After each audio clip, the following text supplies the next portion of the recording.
Ladies and gentlemen, can I just start at the outset with a full disclosure? The C-suite of the largest hospitality companies in the world are friends. This is not nepotism, it is my social capital that I've built up over the last 25 years of working in this sector, which I absolutely adore. Now, that does mean that when I travel, I get special treatment. I'm talking about preferential rates, multiple upgrades, sometimes and often, very often, the finest suite in the property. All of that stops today. Because I suspect at the end of this presentation, I will have ruffled so many feathers that miraculously, when I check in at the next property, the sprinkler might go off in the middle of the night. Or mysteriously, there will be no housekeeping, no room service, or any other service for that matter, and I might be just left to clean my own toilets. That was the bad news. The good news is I'm actually completely neutral and independent, and that is another way of saying no one will be spared, and I can implicate everyone. Now, my final caveat for the day is all of this was Jonathan's idea. I can't see him quite here. I think he made a quick exit out of the room, but this was Jonathan's idea. Now, the great resignation of the talent crisis which our industry is facing at this point in time, it's not new. We've been here before. This picture, as you can see, is from 2017, when the employees of Marriott decided to complain about the appalling conditions of the workers. And we saw it again in 2018. This is Hyatt in 2019. Now, I just want to highlight that I'm not trying to pinpoint blame on any big operators here. Quite frankly, it's not just Marriott or Hyatt, and the other brands are coming, so don't get excited too soon. It could be any of the top 20 hotel brands in the world. The issues are exactly the same. And what I'm trying to highlight here is this. If in 2017, 18, and 19, when our industry was doing so well, we still had problems with talent then, what chances do we have, or did we have in 2020 as COVID completely ravaged our industry? This, by the way, is IHG. Or 2021, when things took a turn for even worse. That's Hilton. And we were facing a crisis like never before. Even more fresh data from 2022. I guess the point that I'm really trying to drive home is our employees and the talent in the wider hospitality sector has been unhappy for a very, very long time. And that is also a problem, because I think broadly there is an agreement with everyone in the sector that there is a problem. And therein lies the problem. Because it's a bit like my New Year resolution, where 1st of January every year I decide this year I'm going to be a better human being. And then 12 months down the line it's already December and it's another year. I guess what I'm trying to say is this is what happens with talent and the hospitality industry. Just like my New Year resolution, it has found a permanent place in the list of things to do, but is never, quite frankly, treated as an absolute emergency. Now, don't get me wrong, I don't think we are at a stage of tipping point or there is a situation where we can't come back from, because quite frankly, I believe the hospitality sector has survived this crisis, will survive this crisis, and many others, just as we've done in the past. We are, after all, the giant turtle on who Charles Darwin based the origin of the species on. Now, before we go to the solutions, let me give you a sense of the scale or the scope of the problem, and let me assure you it's massive. You see, there is a big myth that the great resignation or the talent crisis is happening because the employees are not happy with the pay they're getting in the industry. Yes, that could be one of the reasons, but not just. And as you can see here, 69% of the talent are actually quitting because they're looking for a more fulfilling job. 2/3, which is 71%, are looking to bring, obviously, have a better pay, but also bring more authentic selves of themselves to work. And finally, nearly half, or 50%, are looking for more flexibility that includes the physical location of where they work. You see, we lost 62 million jobs in the last 2 years of COVID, right? Now our fundamentals are looking good. The ADR is going up, occupancy is increasing, and RevPAR is on the boom. And we would think, under normal circumstances, with the fundamentals turning, the talent who left would want to come back to the industry. But unfortunately, that is exactly what we're missing. And what we're missing, in my opinion, is this realignment, which has happened with the workers, with their personal and professional values, and the mindset that we need to have to redesign the workplaces and our culture around those realigned values. We are suffering mass staff shortages everywhere. This is data from US as recent as May or June. And as you can see, nearly every single person surveyed has faced a massive staff shortage.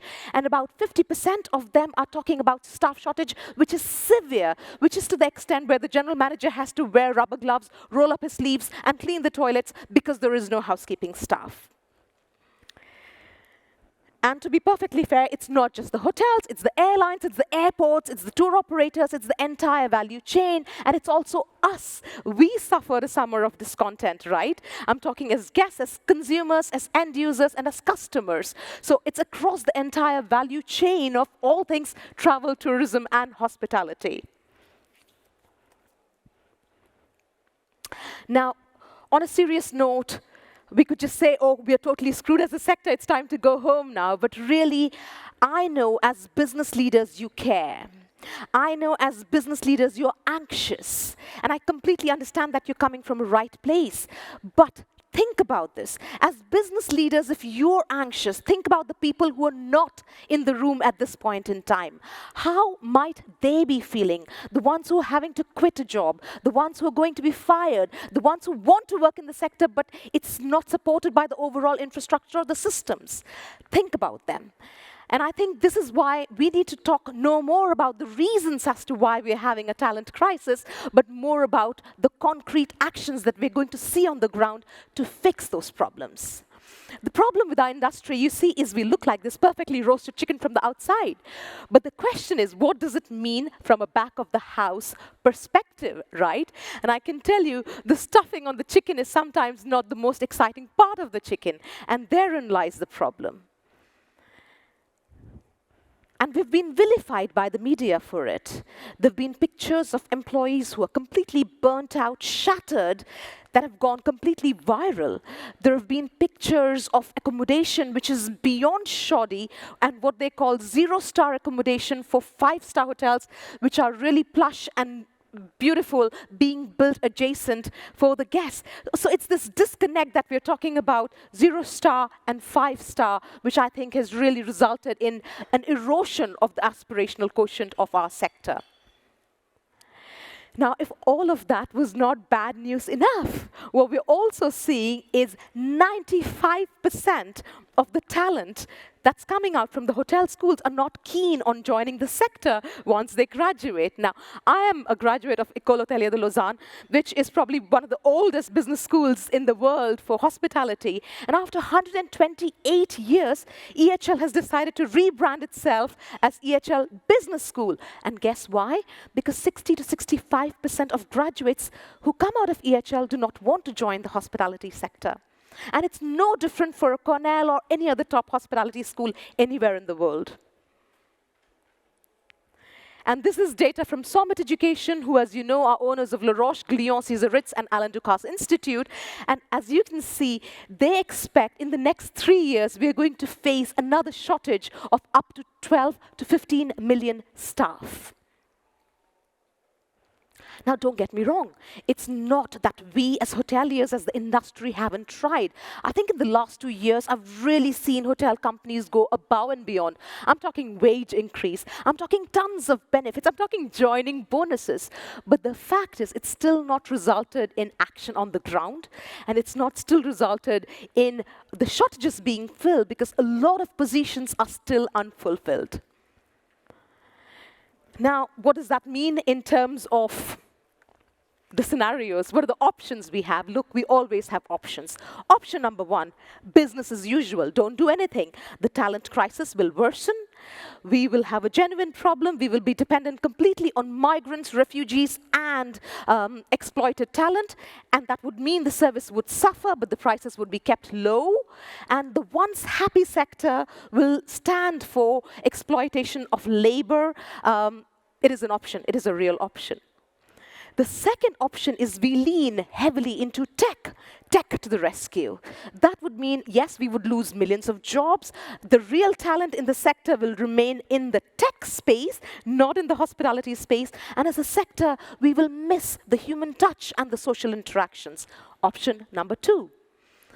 Option number three, the green light, which is, I hope, where we go, where we actually show we care as a sector. Hospitality cares, and that would need a complete rethink, redesigning, and revamp, not just of our workplaces, but of our mindset and our values like we've never seen in the past. Now, of course, it's down to us, whichever scenario we choose, and it's not just down to the industry. We need the government and the public sector to take a lot of initiative in these efforts. I'm not going to talk about the public sector in light of the audience, but I do want to spend a minute talking about the education sector and the private sector. You see, the problem with the education sector is when you go to university or hotel school, you get a degree or a certificate, which is effectively saying you've spent X number of years or months in school studying something. That's of no use to us as the industry. We need people to get skills which are for fulfilling a certain task, and then we need it to be grouped under professional groupings. You see, the departments in schools and universities are set up as departments or subjects. The real world doesn't have subjects or departments, right? The real world has problems. So either it's a problem of bags lost, booking lost, climate problem, population problem, what shoes do I wear problem. It's set up as problems. So we need a solution mentality, not a problem mentality. So schools need to change, education needs to change because the future of work has fundamentally changed.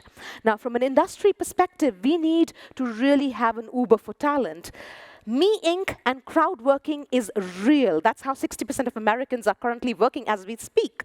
We also need to lean into technology. There is nothing wrong in embracing technology, especially for jobs which are redundant. I don't care if my plate has been washed by a human or a robot. There are better ways to show love. Number three, we need to really embrace diversity, by which I mean let's all stop fishing in the same pond, but I also mean let's get creative with diversity in talent. I'm talking recovering addicts. I'm talking young mothers who are coming back to work. I'm talking about people who retired but are capable and willing to come back into the workforce. Age is just a number, guys, unless, of course, you're wine or cheese. And finally, culture. People want to work with people they like. So look after your people and look after them well. I'm running out of time, sorry, it's 40 seconds left, so I'm going to leave you with this picture, which is effectively showing the difference between what we promise in our sector and what we deliver. So be real and keep it real, guys. It's a bit like putting a picture of yours, which is 10 years old, when you still had hair on Bumble, and then complaining after that, I'm not getting any dates. You know, keep it real. I love our industry, but that also means we only want people in the industry who love it for what it is. So show the real picture, and once we do, I'm sure we will all be happy with the talent coming back. Final word of advice, that people always say that hindsight is supposed to be 20/20 vision, but we still can't seem to see clear. I am at fault. If you're listening to me, if you're sharing this talk, by default, you're implicated too. But then you already knew that. None of us can cause this debacle ourselves. We all have played our part in getting our industry to this point, but there is a way out. Thank you very, very much.